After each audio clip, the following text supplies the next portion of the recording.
Hello mga kamatik at Pisa Wi-Fi builders. Siyempre, shoutout na rin sa mga small-time ISP providers, especially yung mga P2P players and FTTH. Mabuhay po kayo. So right now, I will be presenting a new product update from Matic Electronics. Tanahan. Sige, without further ado, proceed tayo sa next slide. So, recently, marami pong mga suki natin yung nagtatanong kung nagbibenta daw ba kami ng Huawei 5B5. Yes, short answer is meron po tayo, but this is not the Huawei brand. I will discuss this or pwede nyo po akong i-PM. But our main focus for this video is yan, this power supply. Ito yan, diba? Ito yan. The Huawei adapter. Power adapter, yes. So recently kasi nagkaroon daw ng, I don't know, as they call it, shortage sa market. Since we all know yung ganitong power supply is gamit na gamit, especially sa pagbibuild ng mga piso Wi-Fi machines. Whether yung mga builder natin gumagamit ng sample ganito, Orange Pi 1 with custom board. This is our custom board by the way, for the Orange Pi 1. And Raspberry Pi. Yan. And some builder also use yan, mga sub-window.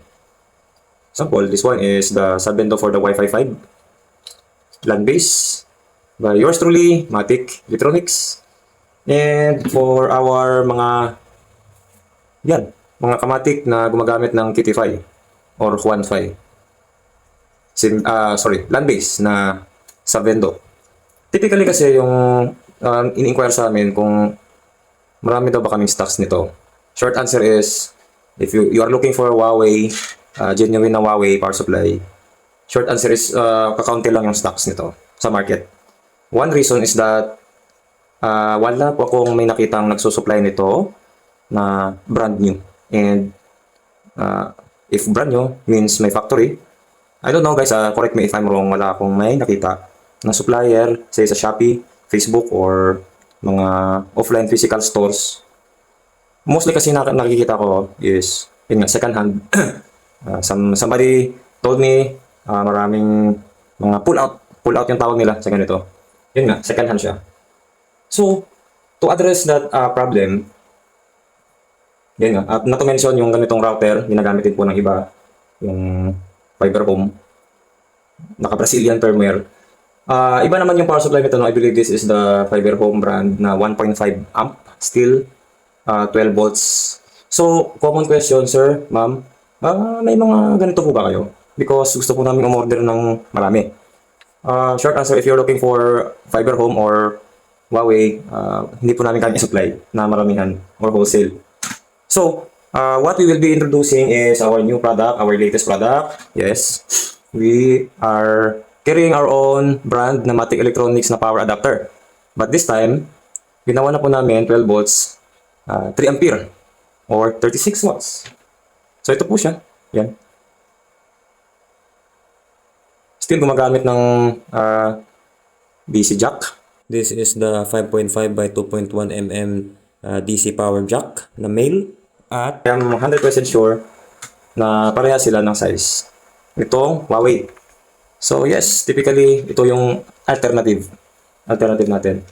Yung only difference naman po, of course, this is the Huawei brand. Talagang ito yung kumbaga subok na, no.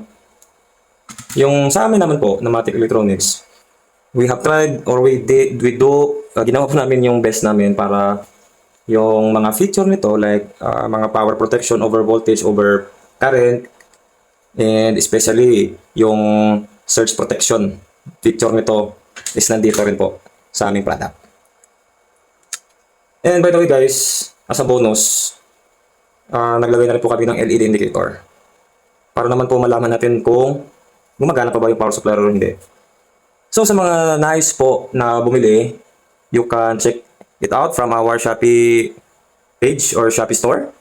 Sa mga nais bumili sa aming physical store, meron din po tayo nito.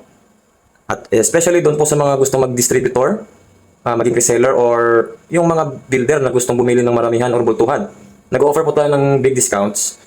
i-PM nyo lang po ang aming page na Matic Solutions or mismo kami po sa personal pages namin or sa personal na mga Facebook account. And yun lang po. And magre-release po pala ako ng test video. I'm planning to make a video regarding po sa pag-stress test nito. At i-compare po natin yung performance nito compare sa si Huawei. Yun na po. Maraming salamat. Matik na yan.